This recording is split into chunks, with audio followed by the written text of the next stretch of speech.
The buzzword to encounter the issue of climate change is coordination, cooperation and convergence. In our country also, if we have good coordination and convergence in different schemes we can tackle in the form of making awareness among the citizens. All the stakeholders can be sensitized on the issue, and particularly small farm holders, they have to be trained in such a way that they can have adaptive capability with them. Climate finance is also one of the issue, but Honorable Chair will talk upon those points. At this point of time, I will stop here. But yes, it was a very successful grant program, and our National Institute CRIDA took a lead under the dynamic support and command of our Dr. S.K. Chaudhary, who stayed here almost 5 days, watching and guiding us in a very beautiful way. Maybe small thing, but very important to give a clear message from our country to all the partners of G20. And it was a very successful program, I can say here. Thank you. Thank you, Dr. Rajveer. In fact, please settle down, and Doordarshan Live is going on now. And now I request Dr. S.K. Chaudhary. Vikas Mandal साहब बाद में बात करेंगे ना, vote of that class में. Now I request Dr. S.K. Chaudhary, DDG ICR, and he is also the chairman of this G20 technical workshop which is going on here in Hyderabad. I request Dr. S.K. Chaudhary. Thank you very much, Bala. First, let me add my own words of welcoming all of you. It was very important for the ICAR, the Indian Council of Agricultural Research, to have this technical workshop organized.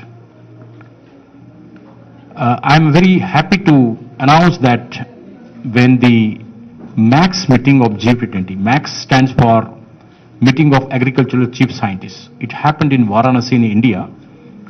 And in that meeting, India has committed that we are going to organize 2 technical workshops. You are all aware that India has organized more than 56 now, 56 big events of G20 on various of subjects. And each event had 1 or 2 side events. So ICAR agreed to have 2 side events, one on climate resilient agriculture, which is concluded today, and one more just concluded last week. It was on One Health concept, which was held in Bangalore. This workshop is very important because climate resilient agriculture is a subject being discussed, deliberated on almost all the platforms all across the globe, not only in the country. So climate resilient agriculture is also equally important, and climate resilient agricultural research is the most important. And from that point of view, this event was very, very important, and the opportunity was given to Central Research Institute for Dryland Agriculture, CRIDA, which is located right here in Hyderabad, Santosh Nagar, and the farm right here, all of you are here.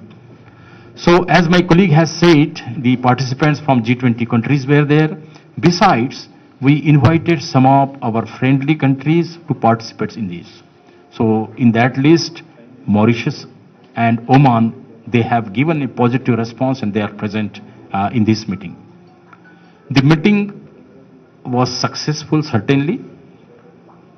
Why we say that it was successful? Because it has led to develop a common understanding amongst the countries which were present. Common understanding to have a platform wherein we can share our experiences, we can share our knowledge, and we can exchange the shared knowledge with each other. All the countries, they are wonderfully doing in the area of climate change research.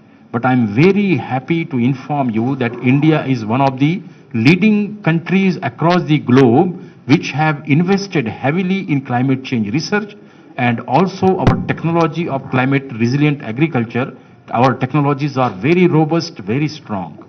Amongst all the positive developments, we have large number of varieties of crops which are available for different climatic extremes, whether it is drought, whether it is a rising temperature, whether it is flood, whether it is frost, or very long winters, or you name.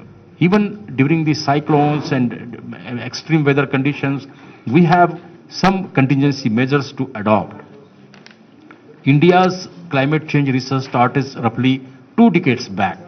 And based on our experience in the last 2 decades, now we came up with wonderful technology. And also we have a flagship program which rarely any other countries have.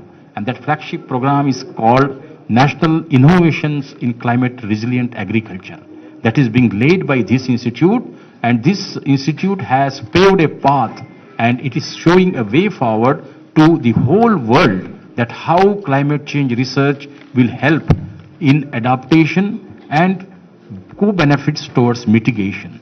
When we talk of gases emission, when we talk of enhanced temperatures, when we talk of joint effect of enhanced temperature and enhanced carbon dioxide concentration, then we also should have some technology. Friends, for last 7 years or 10 years, you might have seen that many a times there was rise in temperature, there was shoot up in temperature suddenly. There was untimely rains, there was cyclonic events, there used to be very heavy winds during the maturity periods of the crop lodging happens. But despite of that, if you see the production data, the production figures are increasing. I mean, the food crop production figures, they are increasing, not only in food crops, but horticultural crops as well. And you know, India is now #1 milk producer. So in this climate resilient summit or climate resilient sub-event, we discussed not only crops and agriculture, core agriculture, but we have included the subject of animals, we included the subject of fisheries, aquaculture, poultry. So it was comprehensive discussion on all the aspects which are vulnerable to sensitive to climate change and weather extremes. 3 sessions were devised in such a manner. Session 1 was just of sharing the scientific knowledge each country has, because every country had its own knowledge base for climate resilient agriculture, and they are conducting research of their own area. For India, large diversity is there, but this much diversity may not exist in other countries, but still they have their own stories and knowledge to share. So this was a very long session. First full day we devoted for that. We understood, we listened their concerns. And not only their concern, not only G20, but we invited very important organizations globally which are working in the area of climate research. So they also shared their experiences, and then jointly everybody was benefited.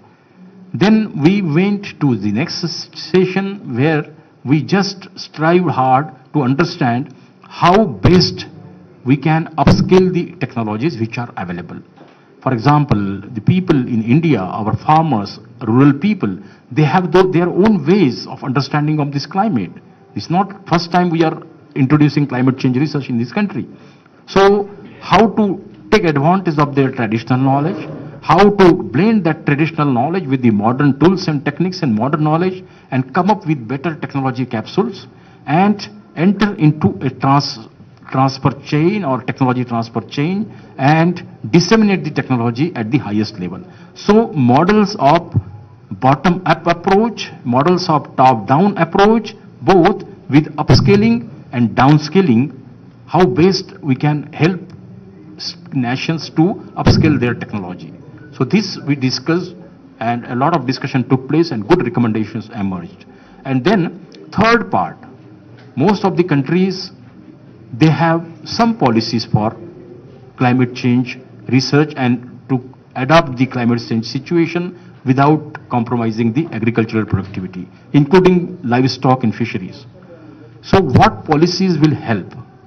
What kind of institutional arrangements be made what kind of governance should be there if you have to mainstream the climate research and climate technologies, then what kind of policy decisions required and in which way we should move forward.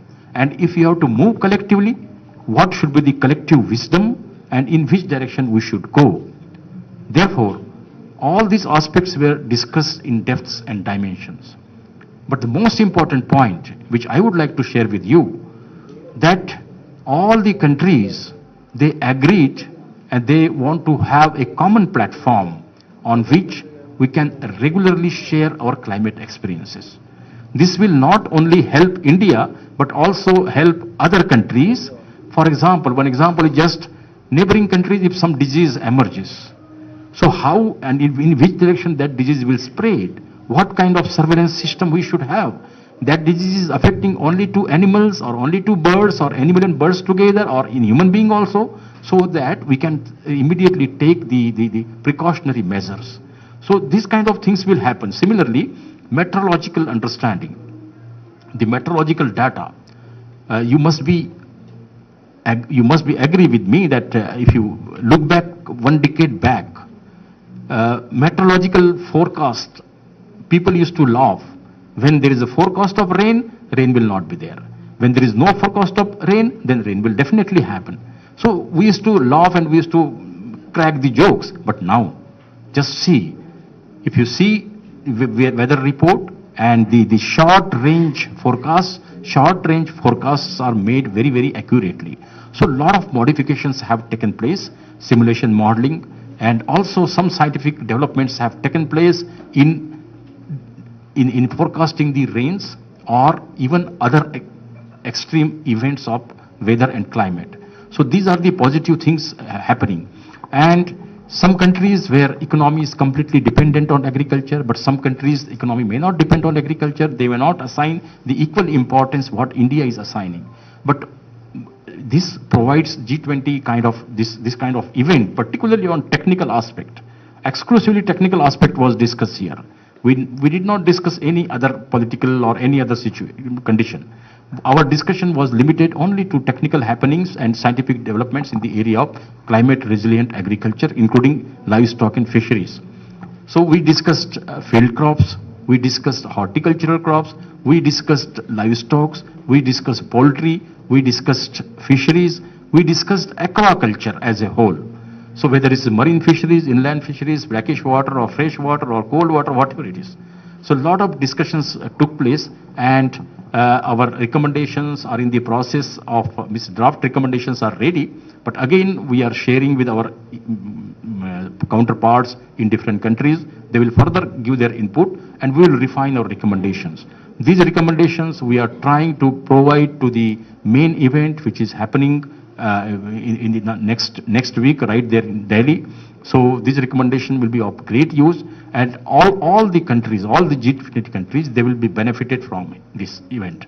But most important aspect for our country is that they came here, we learned, we understood, we exchanged our ideas, we exchanged our scientific knowledge with them, and definitely the knowledge which we have today, that will be very useful to the others, and also they have done some good research that will be useful to us as well. And this will not only pave a path for futuristic kind of research, but also it will help us to refine and redefine our development goals, our development plans, our governmental schemes, and this way, slowly but definitely, we'll be moving forward. So in overall, as a chair, I would say I express a sense of great satisfaction that this technical workshop was a great success. Thank you so much. Thank you, Dr. Chaudhary. Agricultural research plays a pivotal role in agricultural development, where agriculture is the backbone of our